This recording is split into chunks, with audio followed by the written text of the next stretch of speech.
አዎ ገብቷል በለው እያለምክ በለው እያለምክ አዎ በለው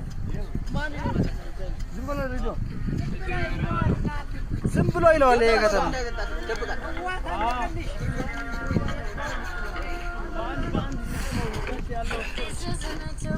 ይታያል ወደ አዎ ዛሬ ደግሞ የካቲት 11 የነሱ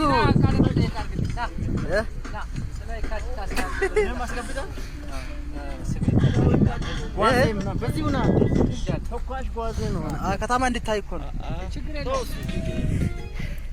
አሳስብሽ በቃ እና ያው ዛሬ የካቲት 11 ደርግ የተደመሰሰበት ቀን ነው። የተደመሰሰበት ሳይሆን ህይወት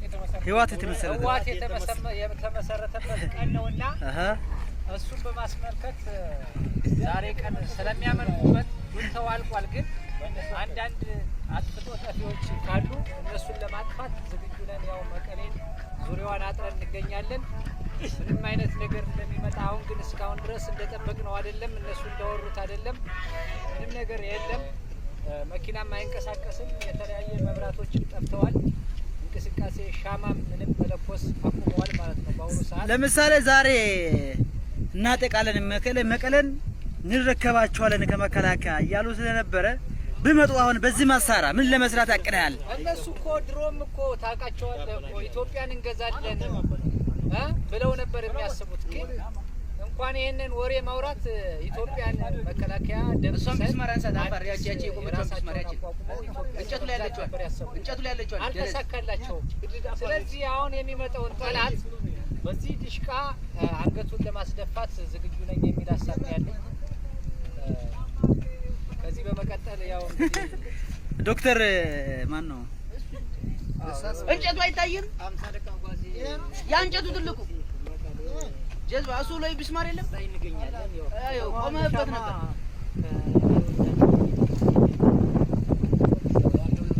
ከተማው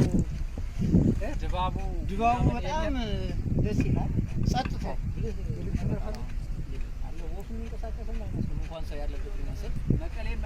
መቀሌ ይቅርና በቃ አይደለ ሽምባም አይመስልም። ይሄ ደግሞ ያው ይሄው እንደምታውቁት እኔ ደግሞ የማህበራዊ እየሰራሁኝ ነው። እንደምታውቁት ያው ይህ ቦታ በደል የተሰራበት በሰሜን ዕዝ ላይ ጭካኔና በደል የሰሩበት ቦታ ነው። ይህን ደግሞ ለማስከበር መተናል። ድራሻቸውን አጠፋፍተናል።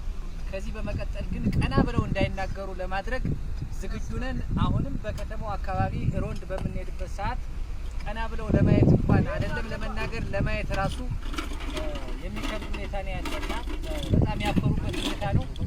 አሁንም ድራሻቸውን ነው የምናጠፋው። አሁን መቀሌ በአሁኑ ሰዓት ተከብራ ነው ያለችው። ከዚህ በኋላ ግን እኛ የምንፈልገው አንድ ጥይት ፍንዳታ ቢፈነዳ እሷን ይኸው ተራራውን ይዘን እንዳለ ይኸው ከተማዋን ለማጥፋት ዝግጁ ነን የሚል ሀሳብ አለኝ። እነሱም ብንጥላቸው ጸጥ ብለዋል። እስካሁን የሚፈጠር ነገር ብቻ ነው የምንጠብቀው። ድሉ ለመከላከያ ሰራዊት፣ አዎ ድል ለመከላከያ ሰራዊት፣ ድል ለ33ኛ ክፍለ ጦር አንደኛ ባይት